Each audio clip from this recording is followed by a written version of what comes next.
8 Attributes of Great Achievers, Volume 2, by Cameron C. Taylor. Narrated by Benjamin Fife. Introduction. This book will help you develop the character attributes that lead to greater achievement. In determining what makes organizations great, Jim Collins, author of Good to Great, discovered that good to great companies placed greater weight on character attributes than on specific educational background, practical skills, specialized knowledge, or work experience. Working to perfect the character attributes discussed in this book will help you achieve sustained, superior performance by developing your most valuable resource, you. The key to changing how we act and live is to change the attributes we possess. Often, people try to correct behavior when behavior is not the real problem. In the words of Henry David Thoreau, "There are 1,000 hacking at the branches of evil to one who is striking at the root." Our behaviors stem from the attributes we possess. Thus, if we want to make lasting change and improvements in our lives, we need to develop the attributes that lead to the behaviors and life we desire. Each of the attributes of great achievers can be developed, but obtaining the attributes requires more than knowledge and belief. Gandhi once said, "There are 999 who believe in honesty for every honest man." For the principle of honesty to really impact your life, it must become more than something you know. It must be something you are. It must be an attribute you possess. May we each spend the time in study and practice to develop and live the attributes of great achievers. Enjoy the book. Attribute 9. Courage. Don't let the sensation of fear convince you that you're too weak to have courage. Fear is the opportunity for courage, not proof of cowardice. John McCain. Chapter 1. The Courageous Rescues of Irena Sendler. On September 1st, 1939, Nazi Germany invaded Poland, took control of the country, and began separating the Jews from the rest of the population. To create an area to hold the Jews, the Nazis used Jews as slave labor to build a 10-foot wall, topped with barbed wire, around a 1.3 square mile area of the city in Warsaw. This area became known as the Warsaw Ghetto. The wall was completed in the fall of 1940, and over 400,000 Jews were forced inside. The Jews were only allowed to carry a small sack into the ghetto, and were forced to leave everything else behind. There was not room to accommodate all of the relocated Jews. It thus became normal for 7 or 8 people to live in each room of a home, and thousands had no home at all. The sidewalks were crowded and overflowed with people.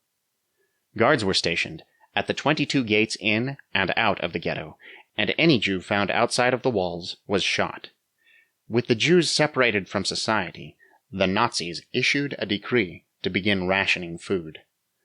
The Germans were given 2,613 calories a day, and the Jews only 184 calories a day, forcing the Jews to smuggle food into the ghetto to survive. Irena Sendler was a 29-year-old Polish social worker over epidemic control. Irena's position allowed her to visit the ghetto. She entered the ghetto on the premise that she was working to prevent the spread of contagious diseases. Secretly, she smuggled in food, clothing, and forged documents to the Jews. Irena smuggled in clothing by wearing many layers. Once safely inside the ghetto, she removed the extra layers to give to those in need. Forged documents and money were sewn into the lining of her clothing, or hidden into the false bottom of her nurse bag, which she filled with soiled bandages to discourage the bag from being searched. Irena watched as thousands of Jews died of starvation. One family in particular caught her attention. Their sole possessions seemed to be 2 baby strollers.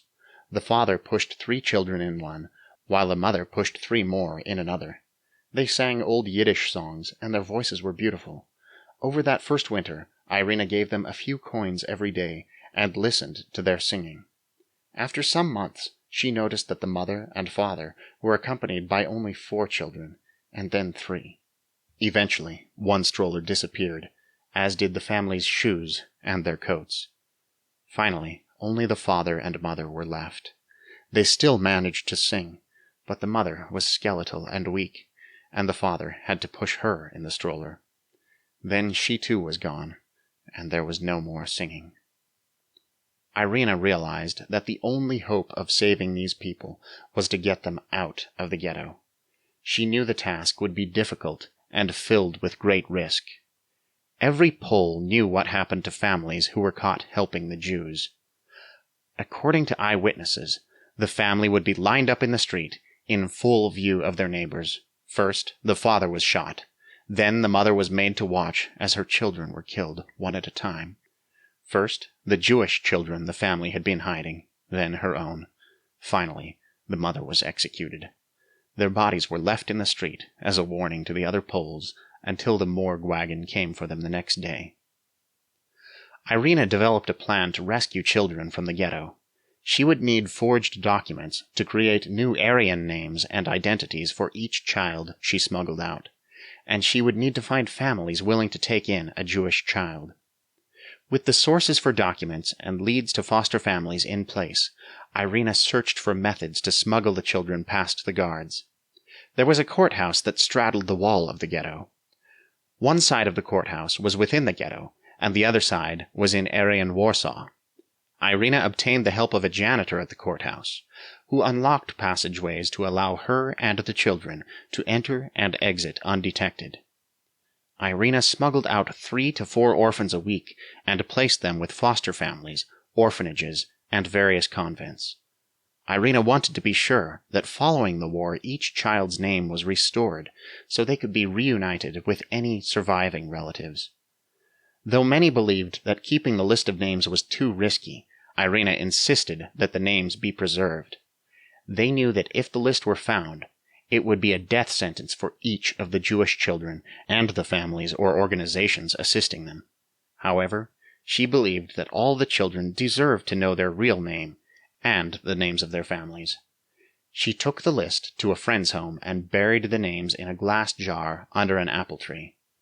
The holes were dug in the middle of the night using a kitchen knife and a spoon so as to be as quiet as possible. She returned numerous times throughout the war to bury additional names of those rescued.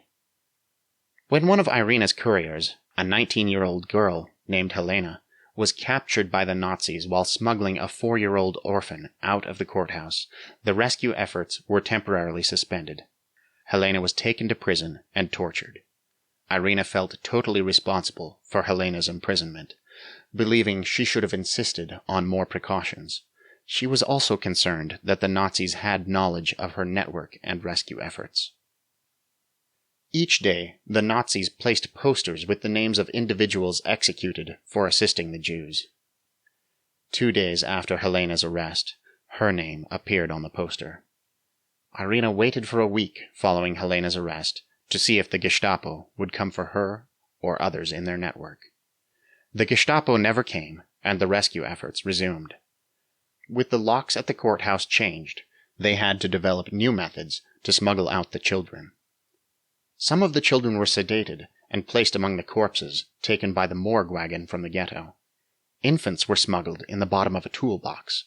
Using an ambulance, they were able to hide children under the stretcher. Paths outside the ghetto through underground sewer pipes and other secret underground passages were developed. One boy who was near death from starvation was so skinny he was able to climb inside the pants of a man and hold onto his belt as the man walked out of the ghetto undetected. Eventually, the courthouse was used again to smuggle out children. Their rescue efforts were saving 5 to 10 children each week when the Nazi decree came ordering the deportation of all Jews in the Warsaw Ghetto to work camps. The Jews were loaded into trains by the thousands.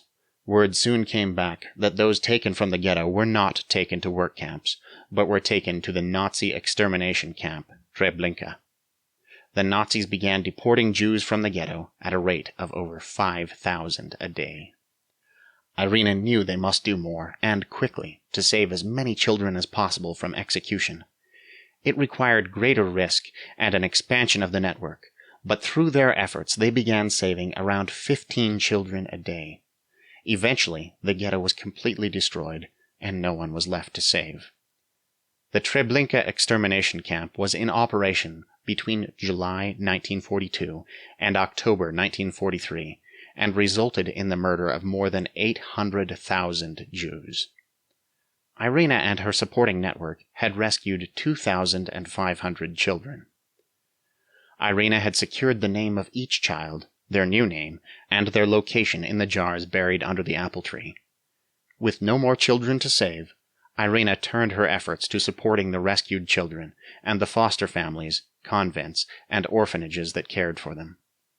On October 20th, 1943, 10 Nazi police and a Gestapo agent poured into Irena's apartment and began to ransack each room. One soldier held Irena and the others in the apartment at gunpoint, while the Nazis emptied drawers, cut open mattresses and pillows, and searched closets and cabinets. After their search was complete, the police took Irena from the apartment and forced her into the back of a police wagon. Irena was taken to the Pauiak prison, given a gray and black striped uniform, and placed in a cell with 7 other women. The cell was only 8 feet by 12 feet, with 2 small beds and no windows. Irena was assigned to work in the laundry, where she stood at a sink for 12 hours a day, scrubbing underwear with a wire brush. Each morning the prisoners were lined up, and names were called for execution. Irena had been sentenced to death, but her name was not called. Instead, she was taken to an interrogation room and strapped to a chair. Irena had been told that several confessions regarding the removal of Jewish children from the ghetto had been obtained, and that in each account her name was mentioned. Irena's interrogator demanded to know their leaders, code names, escape routes, and the names and addresses of others involved. Irena tried to convince her interrogator that she didn't know anything, but he replied that it was her life or his. He was going to make her tell him what she knew. The beating began with the interrogator hitting her legs and feet with a club. Then he pulled out a whip and began to lash her legs and feet with such force that each strike lashed through her skin. After an hour of torture, the interrogator signaled for her release. The torture was repeated each day for an hour, with the interrogator asking the same questions again and again. Irena knew she had to be strong. She wrote, "If I broke down, all the children were at risk." Every morning, Irena scratched a line on the wall of her cell, decided which pleasant childhood memory she would focus on during the torture, and committed to be strong for one more day. The torture resulted in multiple fractures in her legs and feet. The interrogator would use the injuries of the previous beatings as a target to intensify the pain. On Irena's 35th day, she endured a particularly vicious beating. Irena lost consciousness and regained awareness on the cement floor of the toilet room, lying in her own dried blood. The cruelty of the prison guards was abhorrent. Irena watched as women were pulled from the laundry room and shot. She witnessed guards randomly shoot their pistols into the peepholes of crowded cells. She watched in horror and disbelief as one guard gave a 3 or 4-year-old Jewish boy a piece of candy, patted the boy on the head, pulled out his pistol, and shot the child in the back as he walked away. At the end of December, after more than 2 months in prison, one of her cellmates was among those called for execution. She was a sweet, soft-spoken grandmotherly woman, about the same age as Irena's mother. She gave one final gift to Irena before her execution. A small picture of Jesus with the words written on the back, "In Jesus we trust." Irena hid it next to her heart. When she looked at the picture of Jesus, she thought of her cellmate and the power of love she represented, even in this horrible place, and it gave her a small measure of peace and courage. On the morning of January 20th, 1944, Irena lined up with the other prisoners for the 100th time. She heard her name called for execution. In the moment before the guard dragged her out of line, Irena pressed the picture of Jesus into the hand of the newest inmate in her cell, a young mother arrested for smuggling. The woman had been crying for 2 days, worried she would never see her children again. As Irena was led away with the others selected to die that day, Irena told her. "For the sake of your children, be brave and strong." Irena was taken with approximately 15 other women. She was in constant pain and could barely walk. The 15 women were taken inside the lobby of a building, where each name was called again. As their names were called, they were taken through a door to the left. Shortly after they passed through the door, a gunshot was heard. One of the remaining women fainted. Others began crying and praying. When Irena's name was called, she was taken by a German SS officer through a door to the right. Irena thought she was being taken for another beating, and asked to be taken to the other door to be shot. Irena wrote, "Death would be a relief. Less to fear than one more beating. I had not divulged any names or any details about our network or the children's lists." The officer pushed Irena into a room, and she fell to the ground. Her legs, throbbing from the many beatings, were so swollen that she thought her skin would burst. The officer grasped Irena forcefully by the arm, lifted her from the floor, and took her to another door. The officer unlocked the door, led her into an alleyway, and hurried her across various streets. Her legs burned with pain. Irena was confused as she felt the chill of the crisp January morning. The sun blinded her as she had not seen it for 100 days. As they rounded a corner onto a quiet street, the officer released his brutal grip and said, "You are free. Get out of here as fast as you can." Irena leaned against the street lamp, thinking she was dreaming or already dead. The officer shook her by the shoulder, saying, "Don't you understand? Get out of here." In response, Irena asked for her papers. The officer hit her across the face and walked away. As Irena fell to the ground, she could taste the blood from the strike. She struggled to pull herself to her feet and limped to a pharmacy a few doors away. A young woman looked up from the counter with an expression of shock and horror. She helped Irena to the back of the store, where she gave her a glass of water and some medicine. She provided Irena with some old clothing, combed her knotted and matted hair as best she could, and doused her in cologne to mask the stench of Irena's body odor. The young woman gave Irena a cane and money for the tram. Irena rested at the pharmacy for an hour to gain strength to catch the tram home. The next day, Irena walked with the aid of 2 canes. She hobbled to one of the recently hung red wall posters that announced those who had been executed the day before. Irena saw her name on the list, along with 17 others, and her crime listed as aiding and abetting Jews, consorting with underground elements. She contacted those she had worked with in rescuing children and learned they had paid a large bribe to an officer at the prison for her release. Irena desperately desired to resume her work helping children. While in hiding for the remainder of the war, Irena resumed her work supporting the rescued children. She slept at different houses each night, and for a few days she stayed at the Warsaw Zoo as the guest of the zookeeper. Her companions in the zoo were an armadillo and a baby fox. At the conclusion of the war, Irena returned to the apple tree to retrieve the buried jars filled with the names of the rescued children. In interviews later in life, Irena expressed great fear that the memory of the Holocaust would be forgotten. It was very painful for Irena to share her story and to relive painful memories, but she knew it was necessary so that these horrors would not happen again. Irena declared, "My greatest fear is that after the last survivor is gone, memory of the Holocaust will disappear. This pain is greater than the pain in my leg." The philosopher George Santayana wrote, "Those who cannot remember the past are condemned to repeat it." Irena was often asked if she was afraid. She answered, "Yes, I was afraid, but it was a need of my heart. I can't bear the suffering, and no one suffered as much as the Jewish children. It's just the decent thing to do. During the war, we intended to defeat Hitler and the Nazis, and we did. Anything is possible. You have to do the right thing, one foot after another." Don't let the sensation of fear convince you that you're too weak to have courage. Fear is the opportunity for courage. When Irena was asked why she led such a risky rescue effort, she shared a story from her youth. When she was 7 years old, her father was in the hospital with typhus, and she went to visit him with her mother. Her father called Irena to his side and said, Irena, always remember what I've taught you. People are all the same. Always remember, my darling Irena, if you see someone drowning, you must rescue him." She answered, "I'll remember, father." Her father died 5 days later. Irena Sendler was just 4 feet and 11 inches tall and weighed less than 100 pounds, but her courage was inversely proportional to her physical nature. She remembered the words of her dying father, and she rescued many who were drowning.